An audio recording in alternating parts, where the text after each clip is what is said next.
Bom dia, boa tarde, boa noite pra você, meu caro amigo gamer, que assim como quem vos fala, gosta da penumbra das horas matinais, uma boa madrugada. Meu nome é Wagner Gabriel e este é o Desce Pro Cast. Nesse videocast iremos viajar entre as principais histórias, os principais momentos e, claro, algumas das jogadas mais inesquecíveis dos esportes eletrônicos. No episódio de hoje vamos conhecer uma das partidas mais emocionantes e importantes para o cenário brasileiro de Counter-Strike. O coração onde todo brasileiro fã do jogo fica quentinho quando escuta a famosa narração.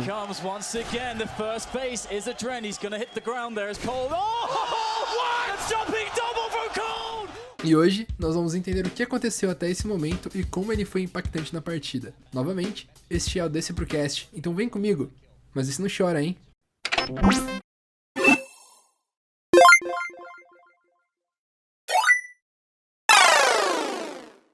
Antes de a gente entrar de cabeça nessa história, no caso dessa partida, precisamos conversar um pouco sobre o que foi o Counter-Strike no Brasil. Iniciando realmente com força lá no CS 1.6, claro que teve 1.5, mas assim, 1.6 foi o boom. O nosso país adotou o jogo como uma real vivência. Hoje, ao perguntar pra maioria dos adultos jovens brasileiros, muitos deles vão dizer que, a época da Lan House, com os amigos, jogando esse jogo, era um dos melhores momentos da vida. Claro, o principal jogo era o CS, não tem como. E como o amor pelo jogo era gigantesco, não demorou muito para que o país começasse a organizar campeonatos e explorar a possibilidade de tornar esse jogo lucrativo.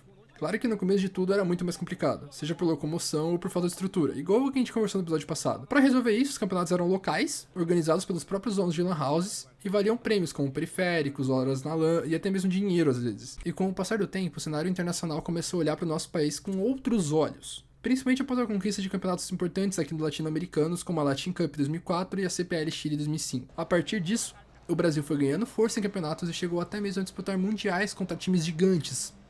O primeiro título de relevância, nesse caso, veio pela MBR, composta por NAC, FNX, Kogu, El e Kiko, na Electronic Sports World Cup 2006. Nesse evento, o Brasil se mostrou muito dominante e abateu os europeus da Fnatic por 16-6 no mapa da Inferno, na partida da final. Daí pra frente, o Brasil se mostrou muito forte e foi capaz de ganhar diversos campeonatos mundiais. Com o passar dos anos, a franquia Counter-Strike foi evoluindo e até que, em 2012, o mundo iria parar com o lançamento do seu mais novo jogo, Counter-Strike Global Offensive. Apelidado de CSGO, o jogo foi um marco para o FPS mundial, pois manteve o nível de competitividade dos seus anteriores, mas com uma jogabilidade e gráficos muito mais fluidos. Demorou um tempinho para que o Brasil começasse a ter força nesse novo jogo. Foi apenas em 2015 com a atuação brilhante da Kabum TD, composta por ZQK, Steel, Boltz e os futuros heróis nacionais Fear e Fallen. Ou seja, demorou 3 anos para que o Brasil realmente engatasse no jogo. Essa line, naquela época, foi convidada para participar de um campeonato classificatório para um dos principais campeonatos de CSGO, a IEM Katowice. Era um campeonato major, ou seja, era o de maior importância. Caso eles conquistassem a vitória nesse classificatório, eles já estariam com os pés diretamente na Polônia. Mas assim, a gente que é brasileiro sabe que pra nós tudo é mais difícil, né? Mesmo sendo convidados para participar desse campeonato classificatório, a equipe brasileira não tinha condições financeiras para ir até o evento. Imagina só, saber do seu próprio potencial, acreditar que a história seria escrita, mas ser impedida por problemas externos. Essa era a cabeça dos jogadores naquela época. Por isso, a equipe abriu uma vaquinha para juntar fundos e participar desse campeonato. Fãs do Brasil inteiro e até mesmo influenciadores de fora doaram para que o time pudesse participar. Era uma única chance, um único sonho. A equipe agarrou essa oportunidade e não deixou passar. E olha que o começo não foi muito fácil, tá? Na primeira partida, eles amargaram uma derrota para a equipe da Mouse Sports. Assim, consegue imaginar o que se passava nesse momento? A pressão, a tensão, a confiança de cada um que participou das doações. Tudo estava nas costas da equipe brasileira. Porém, o campeonato funcionava com a chave dos perdedores. Ou seja, equipes que perdiam tinham mais uma chance de se manter no campeonato. A partir dali, era vida ou morte. A equipe, no entanto, conseguiu se manter sã e engrenou 2 vitórias seguidas, conquistando a tão sonhada classificação para a IEM. E foi a partir daqui que o começo de uma história inacreditável estava pronto. Após a conquista da vaga, a organização da Cade Stars comprou jogadores da Kabum, que agora iriam representar a camiseta da Cade no evento. Porém, entretanto, todavia, antes a gente entender o porquê que esse campeonato foi tão importante para nossa história, a gente precisa entender o porquê que o formato dele é no mínimo interessante. Bem, vamos lá. A cada evento major que acontece, as equipes que forem bem e conseguirem performar garantem vaga para as próximas edições. Porém, os majors também abrangem a participação de novos times através de qualificatórios, como foi o caso da Cade. Ao todo, num major são 16 times, separados entre Legends, classificados por colocações anteriores, e Challengers, classificados pelos qualificatórios. Esses 16 times disputam o evento. Em resumo, os majors eram separados em 2 fases. A Challengers Stage, onde os 16 times formavam 4 grupos de 4 equipes, disputando 2 vagas para o Legends Stage. Nessa fase, as 8 equipes restantes seguiam em mata-mata até a final.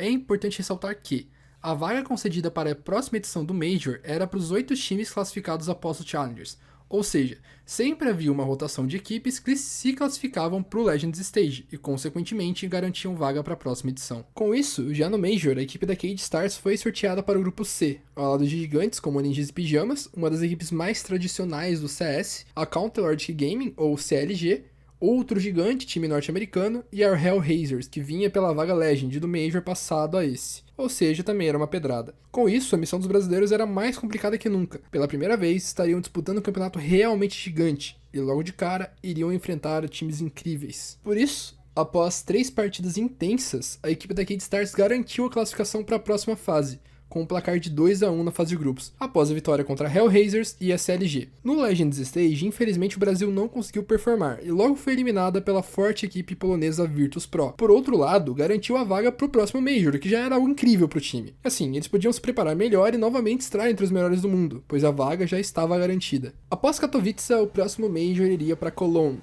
com um evento organizado pela ESL. Nessa oportunidade, os brasileiros mantiveram quase que toda a formação original.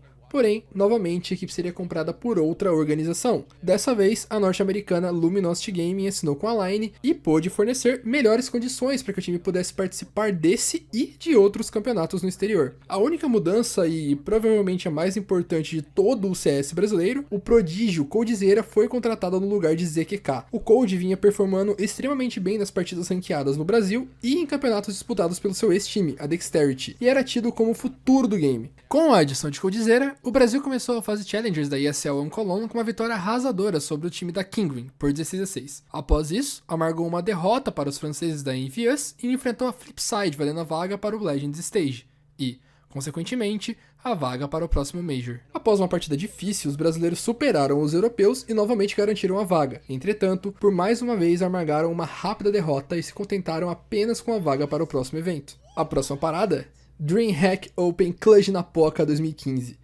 Para esse evento, a LG, como era conhecido o time brasileiro, performou semelhantemente ao passado, amargando novamente a derrota na primeira rodada do Legends Stage. Ou seja, de novo eles garantiram a vaga para o próximo Major, mas por outro lado, de novo, pararam apenas nas quartas de final. Porém, os deuses do CS não deixariam barato todo esse esforço brasileiro, e, a partir daqui, a história estava prestes a mudar, e o futuro, meu amigo, seria mais brilhante do que nunca. O ano mudou, estamos agora em 2016, e com a mudança de ano, a LG também mudou. Dessa vez, eles estariam a ponto de criar o que seria uma das equipes mais dominantes da história do Counter-Strike. Almejando escapar desse fantasma das derrotas precoces do Legend Stage, a equipe se desfez de Boltz e Steel, e viria a contratar FNX e Taco. Agora, com ambos se juntando a Fallen, Fade e Cold, o Brasil se sentia mais do que nunca preparado para chegar longe. O campeonato da vez seria a MLG Columbus, e aqui, meus caros amigos, o mundo iria conhecer pela primeira vez a real força do nosso país. Fomos colocados no grupo A e precisaríamos enfrentar as fortes equipes da NiP, Mouse Sports e Flipside, e despontar com 2 vitórias para a classificação. Parecia premeditado.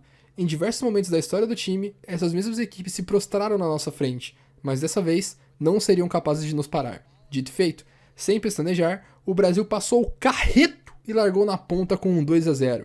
Novamente, garantidos para o Legends Stage. Chegada às quartas de final, a LG enfrentaria novamente a polonesa Virtus Pro, e por incrível que pareça, na mesma fase. Nessa ocasião, os brasileiros obviamente estavam mais maduros e preparados para qualquer problema que viria a enfrentar. Com a cabeça no lugar, conversaram, soltaram um grito de guerra e foram para o jogo. Mesmo sofrendo a derrota no primeiro mapa, a Cash, por 19-17, o time engatou 2 rápidas vitórias, por 16-10 na Cobblestone e 16-11 no Overpass, virando a série e finalmente passando pelo fantasma das quartas de final. E meus caros, a partir daqui, tudo era novo. O time que era considerado azarão eliminou um dos times mais fortes do mundo e estava preparado para chegar longe. Quer descobrir um pouco mais sobre como foi esse campeonato? Quer saber como é que ele fica? Bom, fica ligado na parte 2 desse episódio, mas uma coisa te adianto, meu caro Watson, essa história vai te surpreender. Como sempre, não se esqueça, hein? Esse aqui é o 10 Pro Cast, então vem descer comigo, mas esse não chora.